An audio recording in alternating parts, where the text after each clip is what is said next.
Hello and welcome everybody, and thank you guys for joining me again. My name is Wilky and I'm here with another Shadow Arena video. We're going to be talking about a tier list for the whole hero cast of Shadow Arena. The standpoint here is the last closed beta we played, so this is the current balancing patch we're taking a look on. I know that we're probably going to get a rebalance once the early access launches, but for now, this is some discussion I want to spark here. First of all, we got some time to kill. It's still a few days until it's 21st of May. Second of all, this may be useful for new and old players alike to maybe learn about some classes or heroes. I should really be calling them heroes. But not only for new players, but also old veteran players. Maybe know something about the class. Also, I want to spark a discussion here because while this tier list I will try to make it as accurate as I can. Most notably, everybody will have slight deviations. Most people will probably agree maybe on 6 or 7 hero placements, maybe even more, but there's also going to be differences. Everybody has different mains, everybody play different characters, everybody has a different playstyle. So simply regarding those things, no tier lists will be perfect, and there's going to be deviations. If you have something you want to add here, you want to spark a discussion, feel free to do this in the comment section below, and we can talk about it. So we can beat some more time and maybe get some more insight. This is likewise helpful for me too. I haven't played all of the characters a whole lot. I played them all, but some more, some less. So, yeah.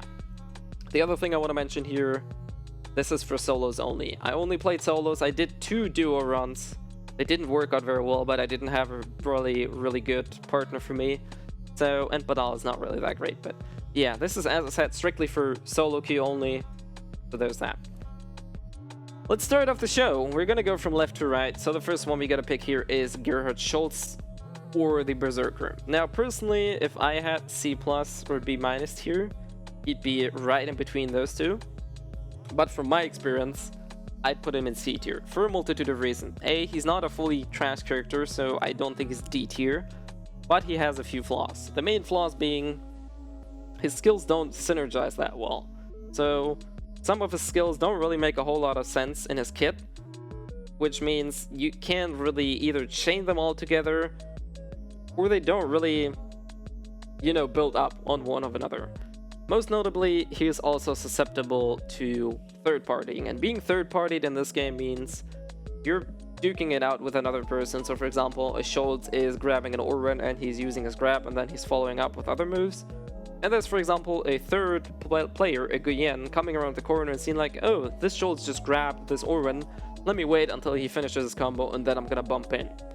So this is what being third-partied means. He's very susceptible to that.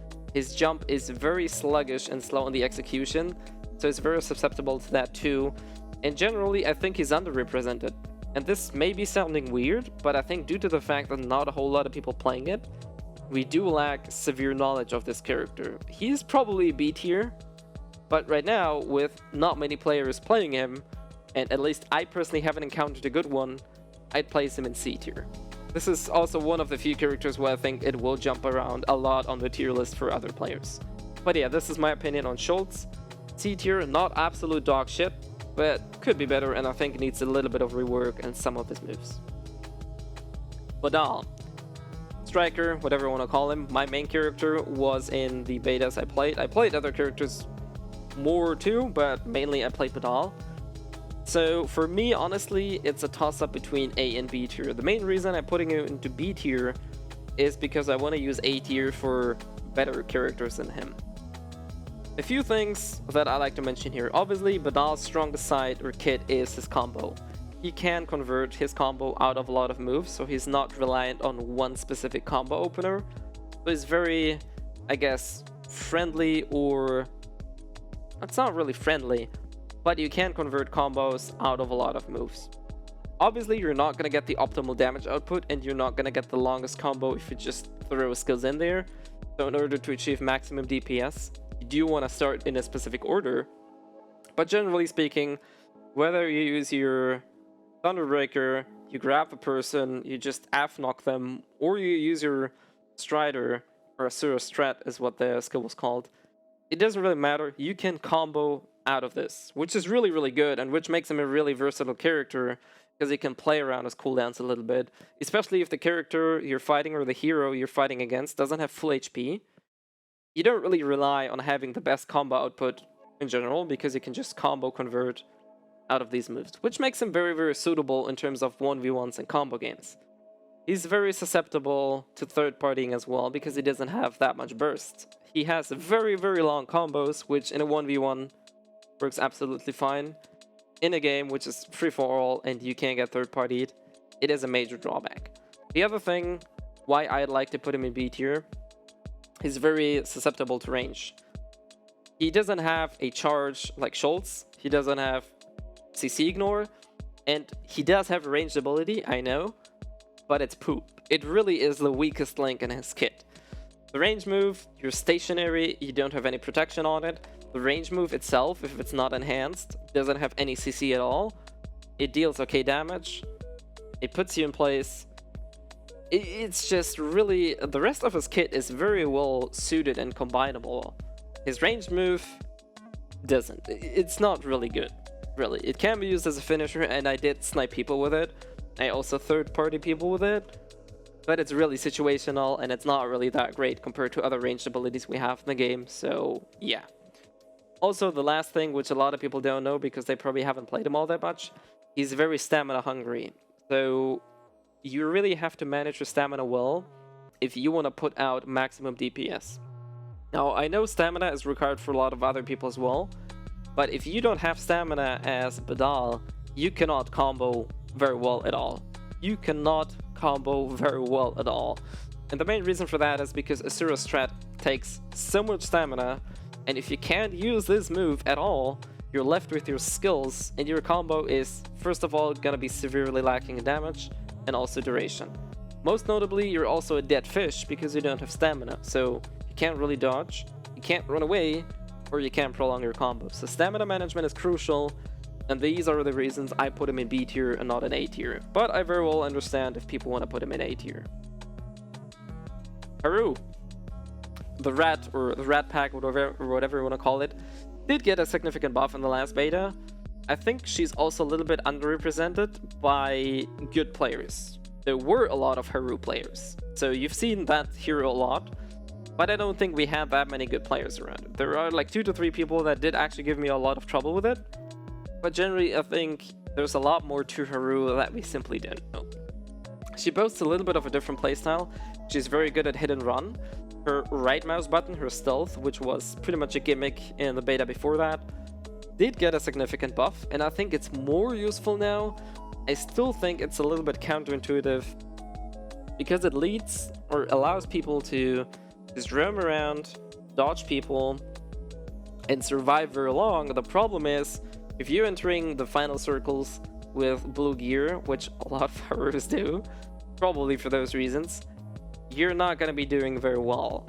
Like, if you don't have the gear in the final circle, you get a third-party hard, or the enemy has to be really, really, really bad for you to win. Also, I think her skills are pretty good. They align very well. They have good synergy. She also has the obvious disadvantage of not having a ranged ability, but some of her moves do either propel her quite far or do have very good hitboxes. So unlike, for example, Badal, who doesn't have such a huge hitbox, Haru has a little bit more room to wiggle, so to speak. But generally, I think she's very good in B tier. She's absolutely capable in the right hands, but I don't think we've seen all that much from Haru right now. Orin, on the other hand, it's not a fully ranged character, and what I mean by that is if you haven't seen it, I will just quickly elaborate on this. You can delete people with your dagger, and I think that should absolutely be removed or fixed. So I hope this gets done in early access, but I don't know it. Despite that, Orin has a few things that, well, she's not a bad character, she's just not doing very well in a pinch, which makes sense. She's a ranged character. She has a lot of high DPS skills. She does very, very good at third partying. It's probably one of the few characters that outdo Hera at third partying, if you will. She's very good at that. Very high range. In the right hands, very annoying to deal with. She has her traps, so she can play defensively quite well.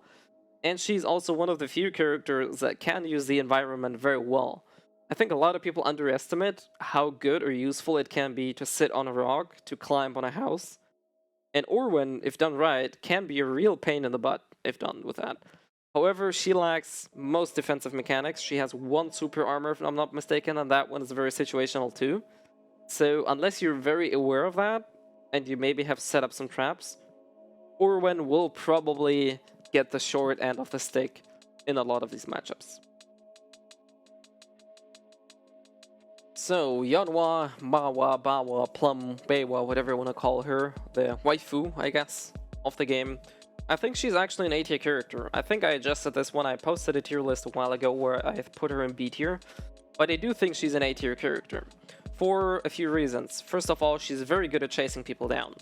Like, she has very good mobility, which makes running away from her quite difficult, which is a good thing because running away is unfortunately very rewarding, and Yeonhwa is very well equipped to punish people and not have that happen to her.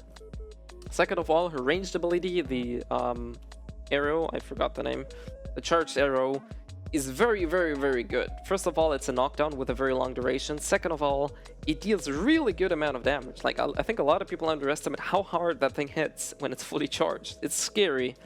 I got trucked like a good 3k damage. Might be some gear difference, but really, that ability hits hard. So it's definitely not something to be overlooked.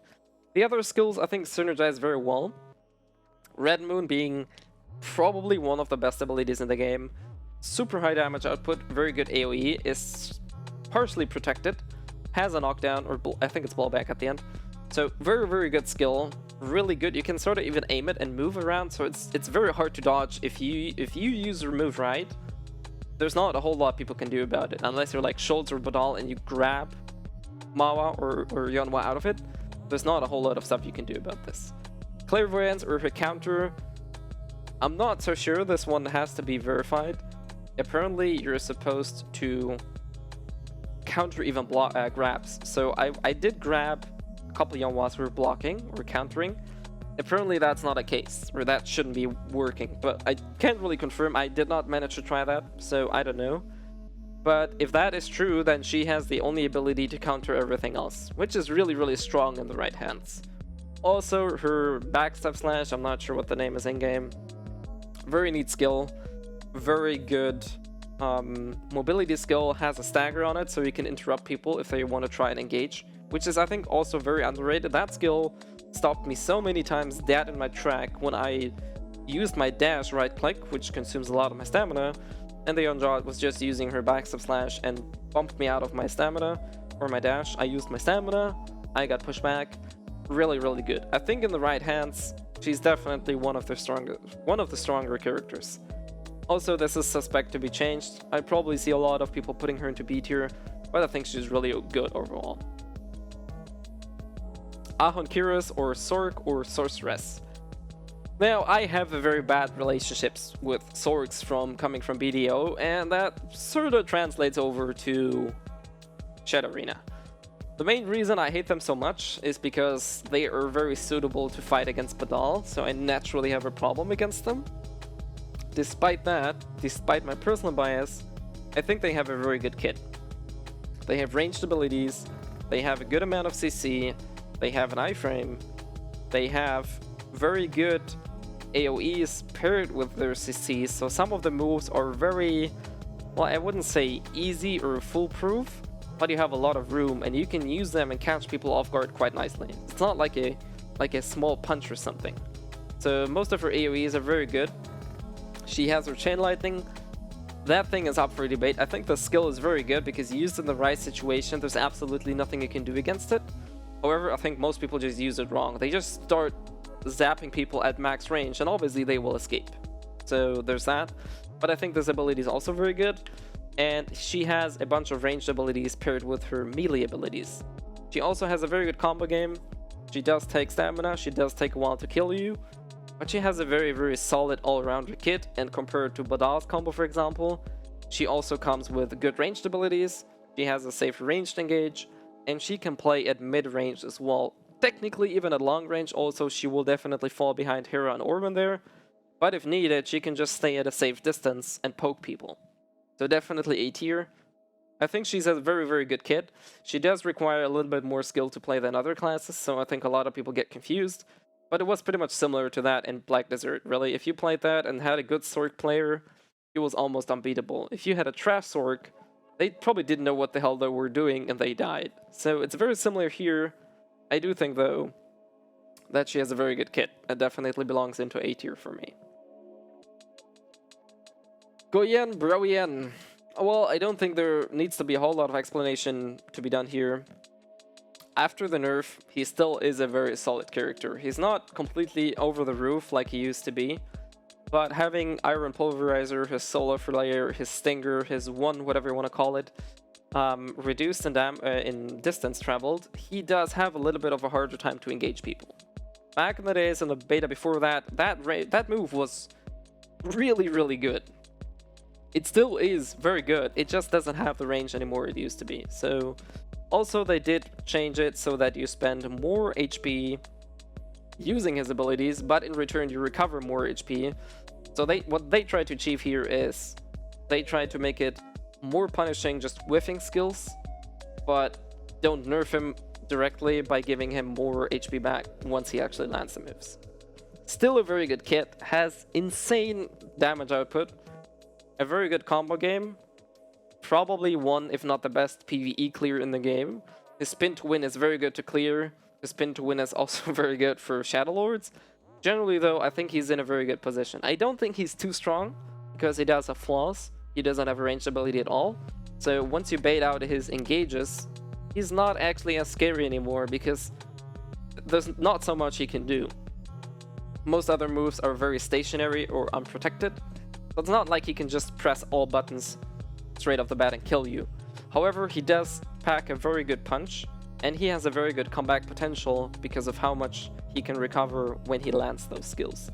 Very scary to deal with, but also, I guess, very honest, if that makes any sense. You know what you're doing, you know what you're getting in for, and generally, this one's a really, really good pick. I also like playing him, but I think he's fine in A tier. I don't think he needs a nerf, to be honest.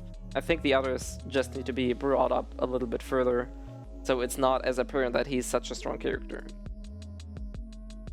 Jardine, Dukas, or Pre-Awakened Warrior, if you will.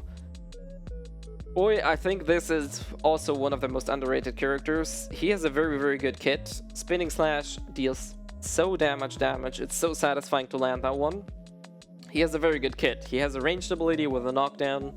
He has a block, which is very rare, which can be used. It's not like it's not like he can just sit there and block the whole time. It's not that, but he does have a shield, so he can prevent some range pokes from happening. He has a super armor move. He has a nice engage. He has a charge. He has a ranged ability, and he has very good DPS output. So I think overall this character is very, very good, especially in the right hands. I haven't seen a whole lot of good Jardines, but the few I saw are a pain in the ass and they are hard to crack. They do pack a punch, and if you end up getting hammered by their full combo and they end up landing the Spinning Slash, there's a lot of pressure they're putting up on you. So I think this character is also very solid. I don't think he needs all that much changing here and there. He did get a slight nerf in the last beta, so his knockdown doesn't last as long, and I think his DP buff got reduced as well. But I think he's a very good character overall and a tough nut to crack. I also like playing him, but I hate shields, so I hardly play. Last but not least, Heroine, Hera, Hate Hero, whatever you want to call it. And I don't think this comes as a surprise to anybody that I put this character up into S tier. Main reasons being, she doesn't have it all, but she has a lot. And she has a lot more things than the other characters have. She has very good ranged abilities. She packs a lot of punch. She's very independent on her skills. And multiple people showed that. I think Gloomer is probably the most prominent example who did show that multiple times. You just need the Fireball and the Ice Bolt, and you're good. You don't need the Chain Lightning, you don't need the Kama Sylvia tree, which that skill is probably something to be up to for debate. Generally though, she can deal a lot of damage from afar. But also, if you know how to do the dash teleport, and if you know how to do the melee combo, it's not really combo, but if you know how to use her melee, she can very easily delete someone. Once you get the first CC off and the enemy doesn't have Q, she can outright delete you if she's not afraid to go in. You can refreeze with the dagger stab, And by using the melee hits in between, you can delete people straight up. There's nothing they can do about this. She also has a very good, how should I call this, positional game, because she can comfortably sit at a range that allows her to create more room if she needs to, but also engage where some other characters have no chance of actually engaging. With her dash teleport, her right click, the charged bolt that does do a knockback, she has a very, very comfortable range to sit in. Orin is probably the only character that really, really counters her, and due to the nature that not a lot of people play Orin, Heroine is very strong. And I think, and probably everybody or most people will agree, that she does need a slight nerf. I don't necessarily think she needs a nerf in terms of her freezing or her fireball. I do think though that the melee, just like the melee abilities or capabilities of Orin, should be removed, or at least nerfed, so it's not viable to start doing a CC and for ranged character to go on melee and just hammer away at people and kill them. That's just my personal opinion. Generally though, I think she needs a rework of some of her abilities and a retouch, maybe a damage nerf on her fireball and her freezing, so she doesn't outright kill people or delete people straight up. Though this is a little bit, it's a hard decision here to make right now. Because once you buff other characters, for example, if you buff all of the B tier characters or everybody else but Hera, she might not be as OP anymore, right? So it's always hard to speak out nerfs when there's also buffs involved. But generally, we don't exactly know how they plan to balance the game yet or what they are planning for the future. So there's that. Anyways, this is it for my tier list. As I said, for solos only. I hope I have given you guys some insight on why certain classes are where they are. As I said initially, if you want to note or if you want to give me any insight, if you want to spark a discussion, if you want to talk about your tier list, if you want to talk about why you think certain heroes should be lower or higher ranked, feel free to do so. Also, if there's something I missed or anything I put wrong in here, feel free to correct me as well, as I am not perfect either. As far as the rest goes, as I said, we also know that the early access is going to be on 21st of May. I will do at least one more video before that, so keep your eyes out for that. Anyways, that's it for the rest. Hopefully you guys enjoyed this, and I will see you guys either in the Discord, on the next video on stream, or maybe in Shadow Arena, who knows. So have a good one, and see ya.